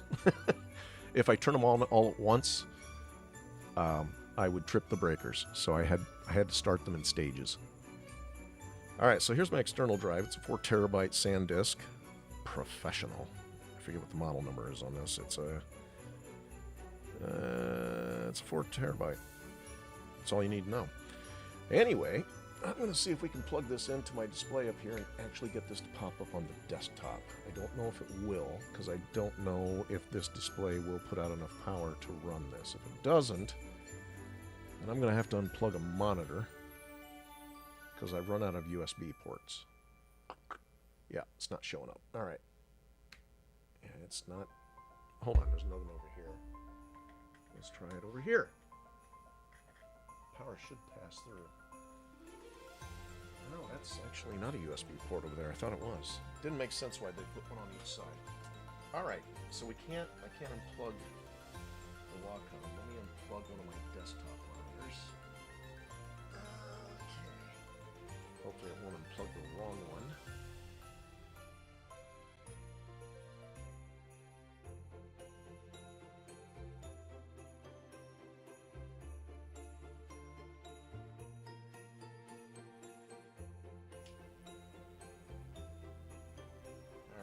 Drive is coming up.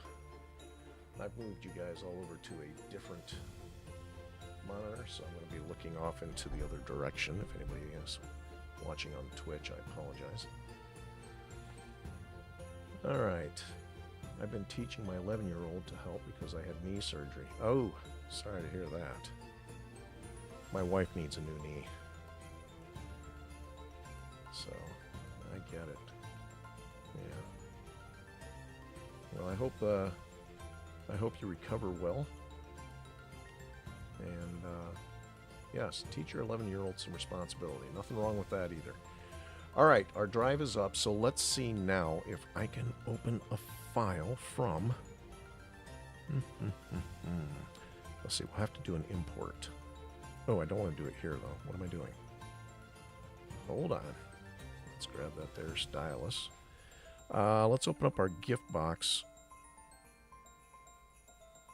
Yes, I'm going to open gift box. All right, so what we want to do is we want to put a photo sweep behind this, and I've saved up, or I've created some default photo sweeps. We're going to do an import. Now we're going to go to my external drive, which is right here. Nomad Sculpt. These are my project backups. And they're not in there, it's in the test backup because I didn't want to mess up my original backups in case I totally screwed something up. Where are you? It's not is it under utility? No. Lighting. It would be under lighting. That would make the most sense, wouldn't it? Alright, so let's go with winter. I did different color combinations, but winter makes most sense because it is the holidays. So let's go ahead and open up our winter photo wall. Let's see, keep GUI, skip textures, keep topology, and I'm going to add it to the scene. And boom, just like that, that's what we did. Now I've got some pretty nifty presets in here. And let me show you what I mean. If I go up to camera here, I've got top and front. And these are presets that I set up so I can quickly get around and manipulate the lighting to be where I want it to be. And I am using my mouse. I don't have to, but I'm going to. No. This is a touch display. Let's touch it. So we've got our front lights, our top lights, and then we've got our beauty shot right and our beauty shot left. And these are camera views that I've already pre-set up. Now, obviously, I want to zoom in and whatnot and update those. So this will be the beauty shot right. I'm going to update this. So all I need to do is come in here and just hit update. And then I'm going to go beauty shot left, and we'll do the same thing. I'll zoom in and reposition my camera, and we'll update the beauty shot left. Now the cool thing is anytime I touch that, it'll take me right to where I updated that view. Isn't that neat? All right, now let's go out here to our front lights. We're going to turn off our default light, which is our exposure. I'm going to type in 0, and now everything starts to get dramatic. Been using the Creality app so we can change filament and clear the bed. I started on iPad. Excellent. I love to hear that. All right, so there's our beauty shots, right and left. Now I've got lights set up too. All right, these come in with the backdrop. So there's my background lights, the blue and the darker blue. Then we've got a fill light and a key light, which are spotlights. I'm going to back out to the front because I need to reposition these spotlights. So let's go ahead and grab our, I'm going to pin these panels open so they stay open. I'm going to grab my key light, which is typically your main light, and I'm going to grab this right here, which will allow me to point it at the gift box. I'm going to go to my top view, and again, I still have that light selected, so I'm just going to point it right there. This is my other spot over here, which is my fill light. I'll aim that at the gift as well.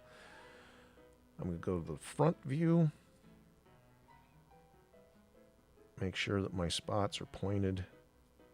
And this is actually, I'm going to grab this light and move it back a little bit. All right, so everything's pointed at the right place. Let's go into our beauty shot. And the problem is, though, the lights are too dim. So we'll go ahead and adjust the lights. The intensity, I'm going to grab the key light first, and we'll just crank up the light a little bit. And the fill light, I could probably turn that up a little bit as well.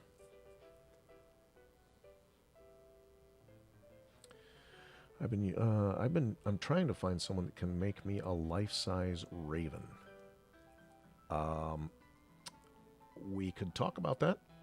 I've been known to take on the occasional commission project.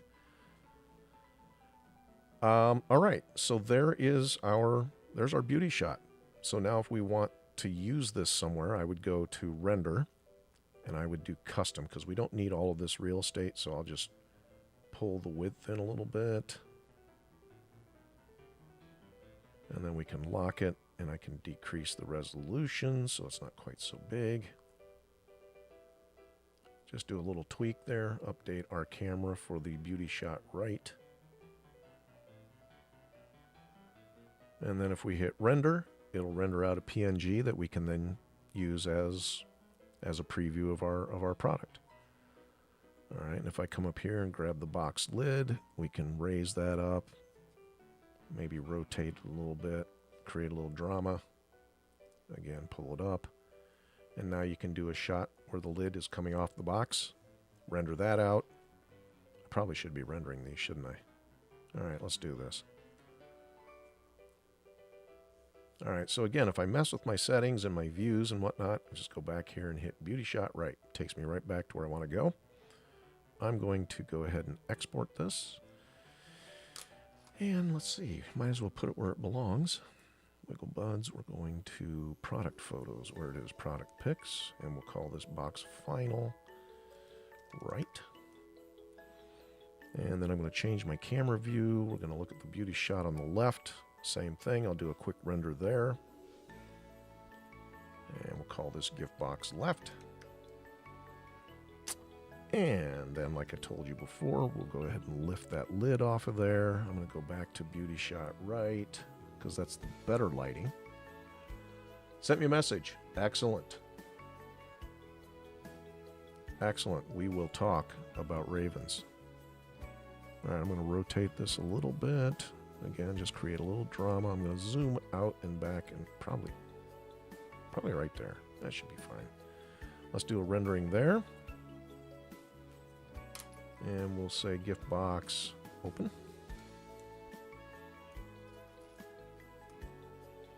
And quite frankly, I mean, you can move around and do what other renderings you want, if you like.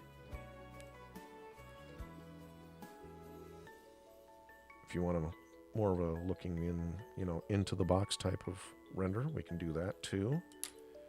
And we'll do gift box inside. And there you go. Now I'll undo, because I want that lid back down on top of my box, like so.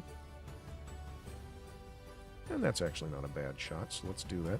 I can also change my camera field of view. So if I want to put a little more foreshortening on it, I can go ahead and tweak that. Make it even more dramatic. And there we go. Actually gives the illusion of size. And we'll call it 3/4 top down. Okay. And if I like this camera view, I can just add another view. And I'll call it 3/4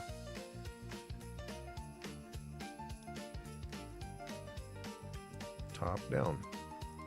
There you go. Beauty shot right, beauty shot left, 3/4 top down. What filament do I recommend? You know what? I do not adhere to any one particular filament or the other. All right. In the 2.5, 3 years that I was running my shop, might have actually been longer than that, but let's just say 3 years. The only consideration that I took into mind when it came to picking filament was what kind of reviews it got on Amazon.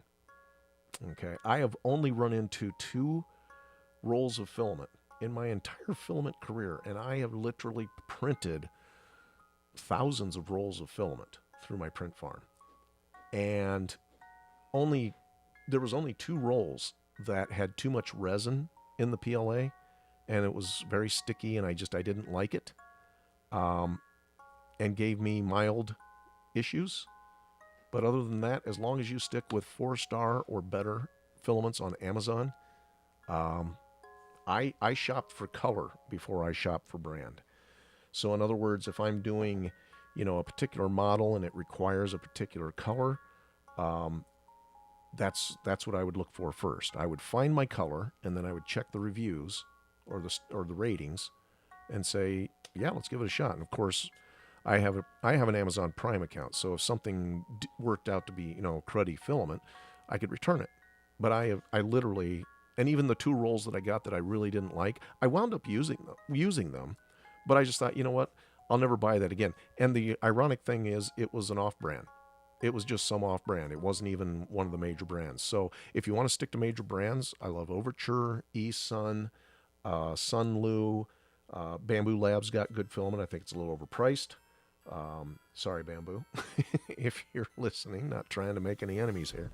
I've used Creality filament. I've used Zero, Z-I-R-O. I've used Locky Fens. I've used, what's one of the, Amolen, A-M-O-L-E-N. Again, a little overpriced, but they've got some, they have one that we called it Scorched Earth. We sold thousands of dragons printed in this color, and it's a bronze black brown silk. It's all silk gradient, and I think there might have been silver in it too. And it was just a gorgeous, especially on a winged crystal dragon. So yeah, but yeah, like I said, if just make sure that whatever filament you're using has good reviews. All right, we still this still our gift box. Yeah, we're just going to save it gift box final, and now it's got a lovely backdrop. And the cool thing is about these backdrops, if I go to my camera view, top lights, actually I can just change the lights. You can change your light color and get a completely different vibe. There you go. Valentine's Day. You're welcome.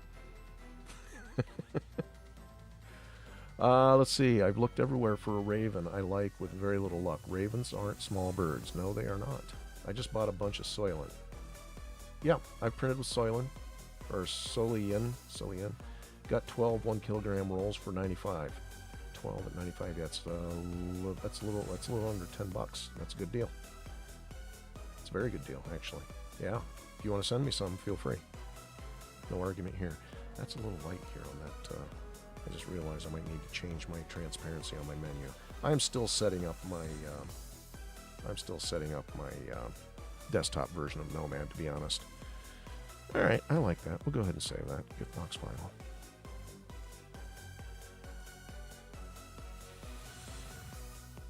Speaking of Valentine's Day, I can take this box with the use of a brush and apply hearts all over this, and then extrude them out at the same level of the ribbon like that.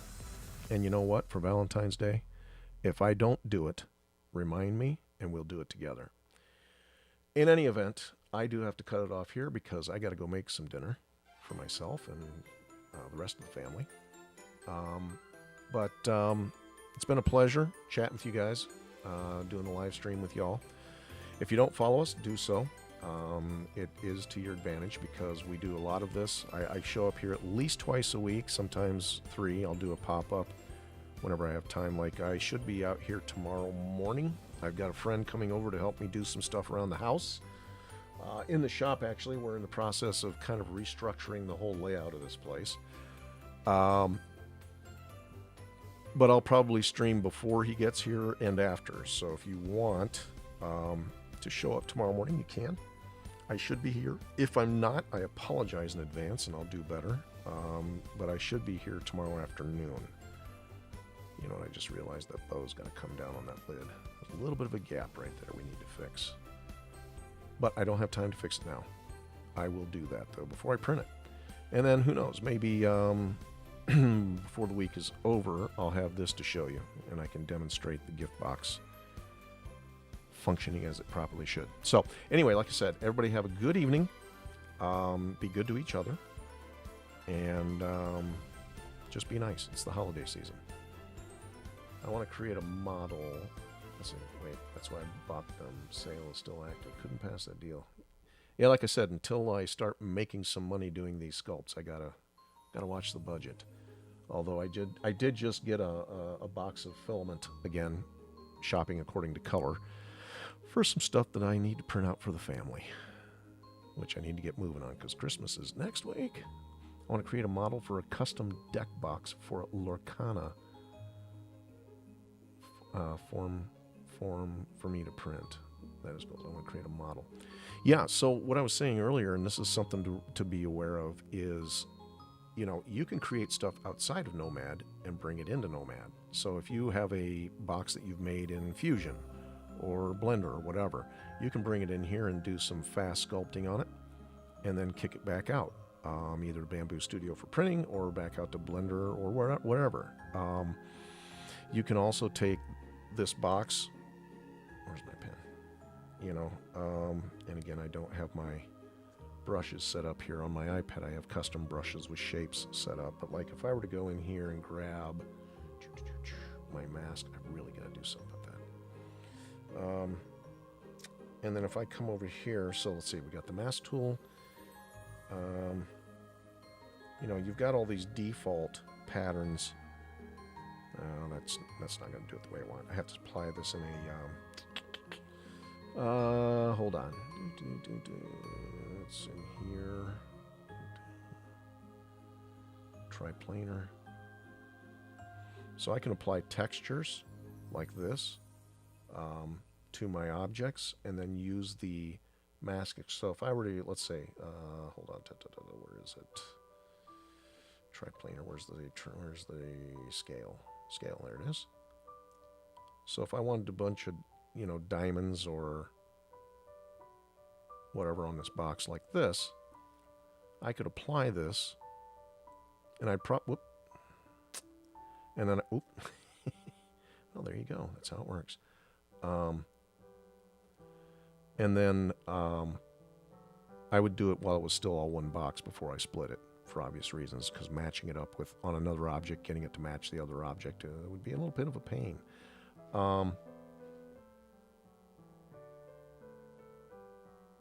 Turn the intensity down. You could do it like this, or you can apply another thing that you can do is apply it as a opacity mask. Let's see, blending.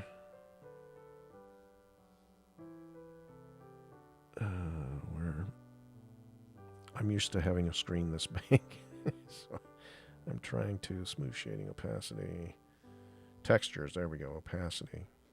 So you grab a opacity mask.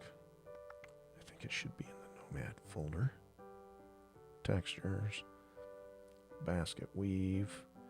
So let's say you want to do a basket weave texture on your box. I don't know why you would want that, but let's say that you did. All right, and you punch into here. It's going to apply it auto, but it's most likely a triplanar projection. And then you get the scale the way that you want it, and then once you get the scale the way you want it, then we would go ahead and project that onto the box itself. So I would project it from itself. And that did not do what I wanted it to do. Why not? It's over the entire box, right? Yeah, okay. Reproject vertex. I'm going to solo this so we're just dealing with the box.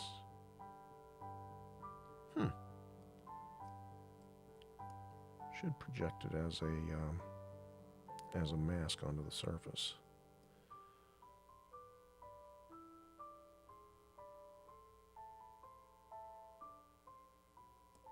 I'm not sure what happened there. I'd have to sort it out and figure it out. It might be the desktop version. One thing that I have noticed is that some of these things are a bit... Some of the things that work on the iPad are a little buggy in the desktop. I think they're still hammering out some bugs on this. This works perfectly on the iPad. We would project this on here as a mask, and then we would take that mask and either do an extraction or an inflate, deflate to get the basket texture. Yes, Sam. Have a good night. What device? This is a Wacom Cintiq 24 attached to a MacBook Pro. However, this will work wonderfully on an iPad or an Android device. There are versions for both. I'm just using this because I've got a larger display, and also I want to take advantage of the extra power that the MacBook Pro brings to the table. So that's why we're working in this environment.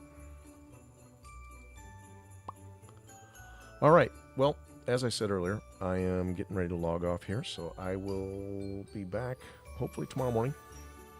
And if not, then we will be back tomorrow afternoon. In any event, like I said before, have a good day. Be nice to each other, and I will talk to you soon.